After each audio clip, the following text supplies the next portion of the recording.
When you sign into the course for the first time, it will take you to the Get Started page. But after that, when you sign into the course, it should take you directly to the assignments page. So that'll be the default place. This isn't filled out yet, and it will be soon, but you can see things that have been assigned to you. You can also click on the library right here to be able to see all the other readings that are available. However, these might change a little bit, which is why they're not included in assignments yet as well. So other pieces of navigation. So, when you click on assignments, you can click on a specific assignment, and then you can click on work on assignment to go into it.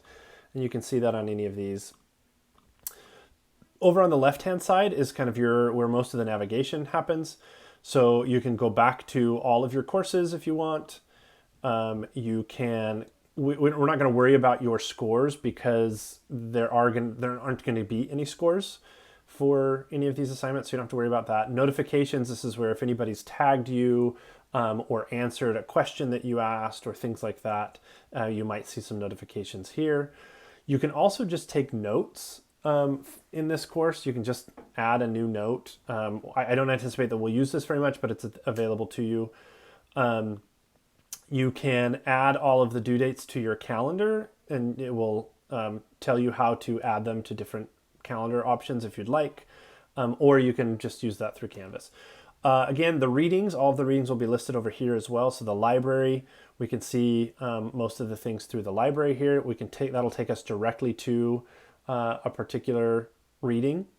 And this tour will come up, which you can go through when you're on the actual reading if you'd like. You can go to each of the individual assignments by clicking on it over here. There are also a couple of group things. You can actually start a new group chat if you want to chat with other people in the course. There are announcements and general discussions. Again, most of this we're not going to use at all. We're going to just do stuff in Canvas, but just so you're aware, you can also have one-on-one conversations with other people in the course. These are the hashtags, because you can use a hashtag as you're making annotations. Again, probably not, we can use these, but it's not a feature that I'm anticipating using heavily. Then last part of the navigation for the course, we'll go back to the course home, is we have keyboard shortcuts. We can see if that's helpful to you. You've also got a help menu that I didn't find quite as helpful.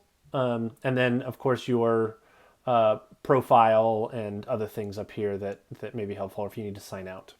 So that's a brief introduction to the navigation of Perusall of the course section.